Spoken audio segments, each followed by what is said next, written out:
means to secure substantive equality.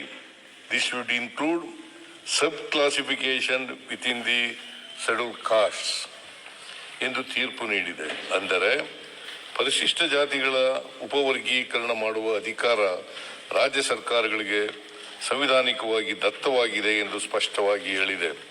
ಸಂವಿಧಾನದ ಅನುಚ್ಛೇದ 14, 15 ಮತ್ತು 16ರಲ್ಲಿ ತಿಳಿಯಪಡಿಸಿರುವ ಸಮಾನತೆಯ ತತ್ವಕ್ಕೆ ಯಾವುದೇ ಚ್ಯುತಿ ಬಾರದಂತೆ ಅದರ ಮೂಲ ಆಶಯವನ್ನು ಸದೃಢಗೊಳಿಸುವ ದೃಷ್ಟಿಯಿಂದ ಒಳ ಮೀಸಲಾತಿ ವ್ಯವಸ್ಥೆ ಕಲ್ಪಿಸಬಹುದು ಎಂದು ಅಭಿಪ್ರಾಯಪಟ್ಟಿದೆ. ಈ ಹಿನ್ನೆಲೆಯಲ್ಲಿ ನಮ್ಮ ಸರ್ಕಾರವು ದಿನಾಂಕ 12/11/2024 ಆದೇಶ ಸಂಖ್ಯೆ ಸೋ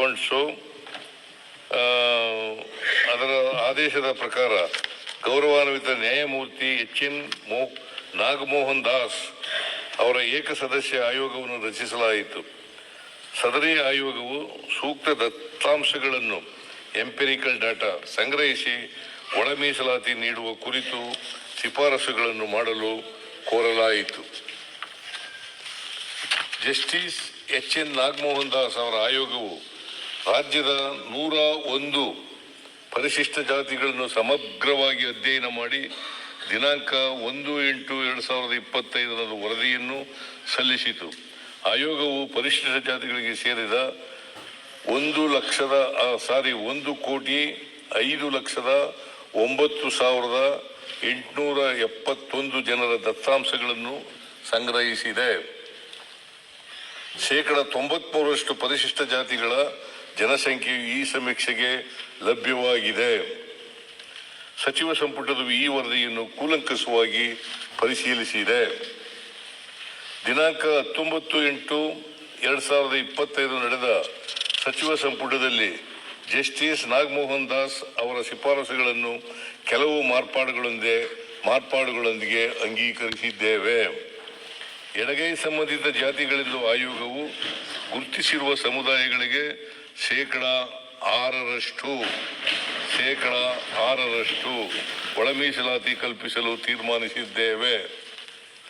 ಜಸ್ಟಿಸ್ ನಾಗಮೋಹನ್ ದಾಸ್ ಆಯೋಗವು ಪರಯ್ಯ, ಮೊಗೇರ ಮುಂತಾದ ಬಲಗೈ ಸಂಬಂಧಿತ ಜಾತಿಗಳನ್ನು ಎಡಗೈ ಸಂಬಂಧಿತ ಜಾತಿಗಳ ಜೊತೆ ಸೇರಿಸಲಾಗಿದೆ ಎಂಬುದನ್ನು ಗಮನಿಸಿದ ಸಚಿವ ಸಂಪುಟವು ಈ ಜಾತಿಗಳನ್ನು ಬಲಗೈ ಸಂಬಂಧಿತ ಜಾತಿಗಳ ಜೊತೆ ಸೇರಿಸಿ ಬಲಗೈ ಸಂಬಂಧಿತ ಜಾತಿಗಳ ಸಮೂಹಕ್ಕೆ ಶೇಕಡ 6% ಮೀಸಲಾತಿ ಕಲ್ಪಿಸಲು ತೀರ್ಮಾನಿಸಿದ್ದೇವೆ. ಇದರ ಜೊತೆಯಲ್ಲಿ ಆದಿ ಕರ್ನಾಟಕ, ಆದಿ ಆಂಧ್ರ, ಆದಿ ದ್ರಾವಿಡ ಗುಂಪುಗಳಲ್ಲಿನ 4,74,954 ಜನಸಂಖ್ಯೆಯನ್ನು ಎಡಗೈ ಸಂಬಂಧಿತ ಮತ್ತು ಬಲಗೈ ಸಂಬಂಧಿತ ಜಾತಿಗಳ ಜೊತೆ ಸಮಾನವಾಗಿ ಹಂಚಿಕೆ ಮಾಡಲು ತೀರ್ಮಾನಿಸಿದ್ದೇವೆ.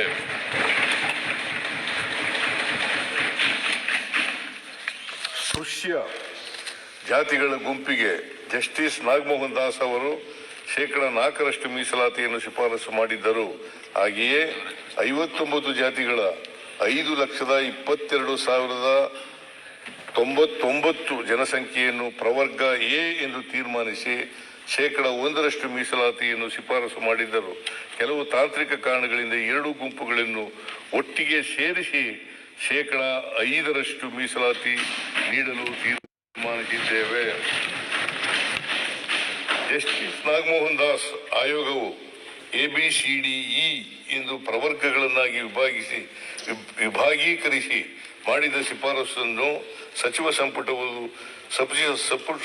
ಸಂಪುಟವು ABC ಎಂದು 3 ಪ್ರವರ್ಗಗಳನ್ನಾಗಿ ವಿಭಾಗೀಕರಿಸಲು ಹಾಗೂ ಎಡಗೈ ಸಂಬಂಧಿತ ಜಾತಿಗಳ ಎ ಪ್ರವರ್ಗಕ್ಕೆ ಶೇಕಡ 6, ಬಲಗೈ ಸಂಬಂಧಿತ ಜಾತಿಗಳುಳ್ಳ ಬಿ ವರ್ಗಕ್ಕೆ ಶೇಕಡ 6 ಹಾಗೂ ಸಿ ವರ್ಗಕ್ಕೆ ಶೇಕಡ 5% ಒಳ ಮೀಸಲಾತಿ ನೀಡಲು ತೀರ್ಮಾನಿಸಿದ್ದೇವೆ.